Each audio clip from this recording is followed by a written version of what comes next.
Na realidade, muito vem se discutindo a questão da sexualidade humana e da identidade de gênero nos últimos tempos e no mundo inteiro.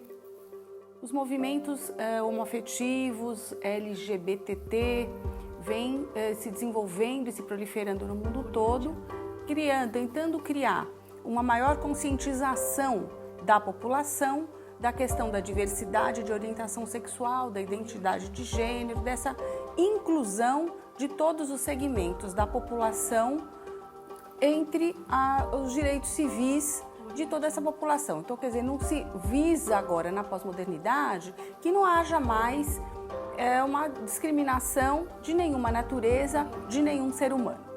Nesse sentido, o STF brasileiro, no dia 13 de junho agora de 2019, entendeu num julgamento em descriminalizar a homofobia e a transfobia, incluindo essa prática na lei de racismo, que já existia no ordenamento jurídico brasileiro.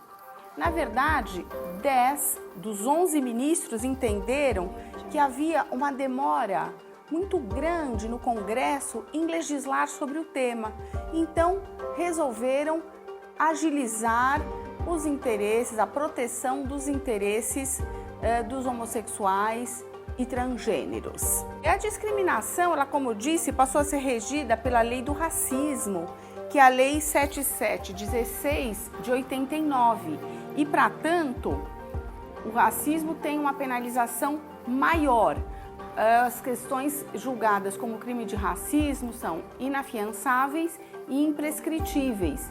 E as penas podem culminar de 1 a 5 anos de reclusão e a eventual aplicação de multa também conjuntamente. O debate dessas questões de gênero veio sendo desenvolvido já há bastante tempo, mas ele aumentou, ele se intensificou nos últimos 3 meses deste ano. E agora, no fim desse período, o entendimento do STF foi de colocar na mesma seara, na mesma cobertura legislativa, a homofobia e a transfobia com o racismo.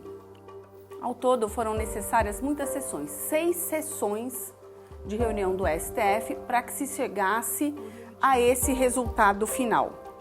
E foram também ouvidas segmentos da população, como grupos que se posicionavam a favor e também contrariamente a esse fato, a equiparação da homofobia e da transfobia ao racismo. Alguns países da comunidade internacional já têm uma legislação atinente a essa matéria. Exemplo de países do mundo onde existe uma lei já descriminalizando a parte homofóbica. No continente europeu, a maioria dos países possuem uma legislação nesse sentido, como a Inglaterra, a França, a Grécia, a Dinamarca, a Suécia, a Noruega, a Finlândia, a Albânia, a Bulgária, entre outros.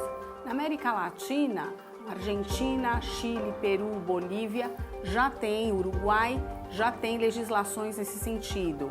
Na Oceania, apenas a Nova Zelândia, na África, a Serra Leoa. E agora temos no Brasil uma equiparação entre os crimes de homofobia e transfobia ao crime de racismo.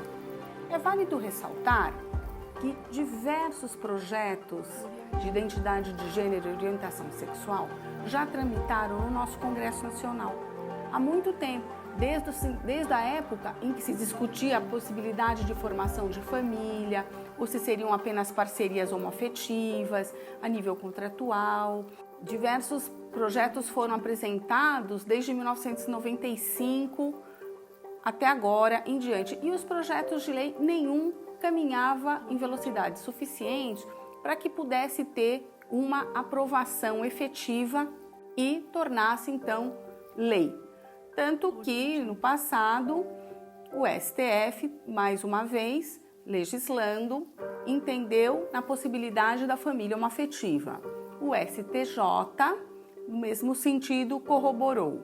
Em 2013, o CNJ expediu uma portaria dizendo que todos os cartórios deveriam facilitar favorecer a habilitação em casamento dos casais homossexuais, masculinos ou femininos, e que assim desejassem formar a sua família.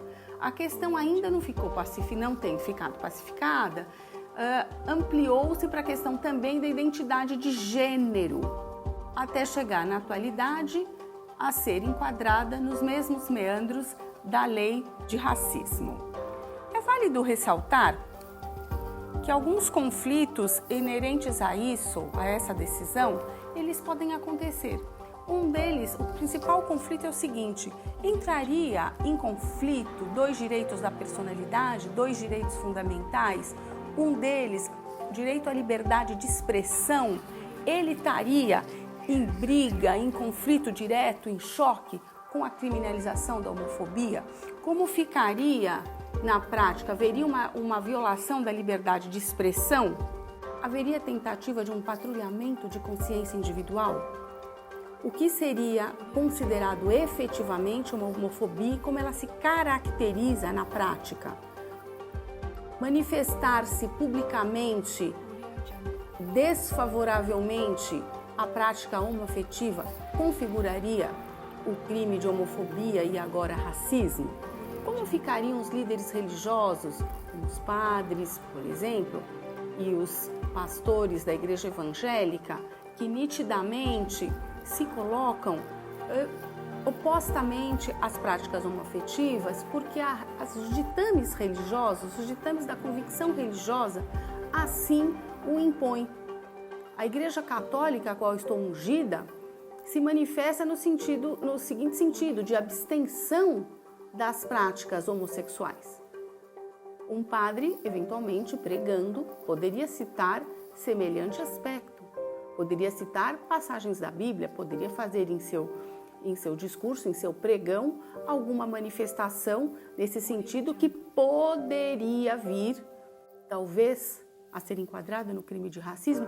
Como ficam, então, essas questões de liberdade de expressão civil ou religiosa versus a caracterização da homofobia e, com ela, o crime de racismo? É válido ressaltar que nossa legislação pátria tem uma gama enorme de leis penais que visam favorecer a paz e o bom andamento social no nosso país. O Código Penal, por exemplo, posso dizer que ele esteja em sua terceira edição. A primeira delas, a primeira edição do Código Penal, data de 1830, ainda no período do Brasil Império, do Primeiro Império.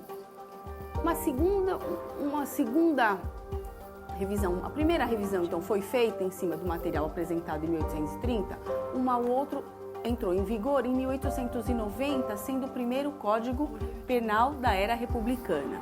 Depois, em 1940, entrou em vigor o Código Penal tal como conhecemos hoje, sendo que em 1969 ele recebeu uma revisão global de sua parte geral, tendo depois paulatinamente sofrido diversas outras modificações que adaptaram a questão do estupro, questões de crimes contra a sexualidade dentro do seu corpo, mudando então aquela estrutura basilar. Além do Código Penal, nós temos uma série de leis especiais que tratam dos diversos crimes. A nossa malha protetiva no âmbito penal é bastante grande no âmbito brasileiro.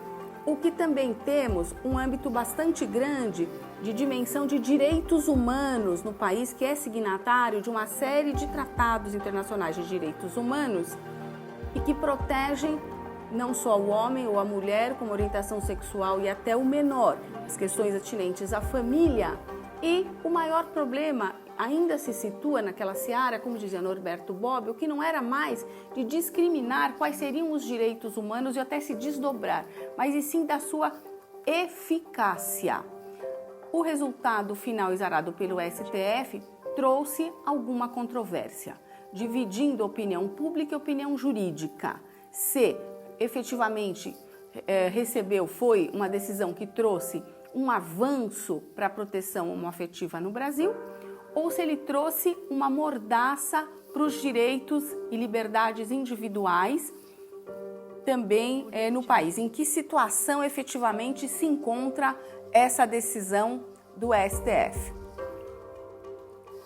Na verdade, há que se discutir também que o que é eficaz para a obtenção da cidadania de todos os grupos populacionais ditos então como minorias, não somente a proteção legislativa e também jurisprudencial, como a instrução, a educação e a cultura do povo, visando aceitar e receber as diferenças, a não atentar na liberdade de comportamento individual do seu semelhante.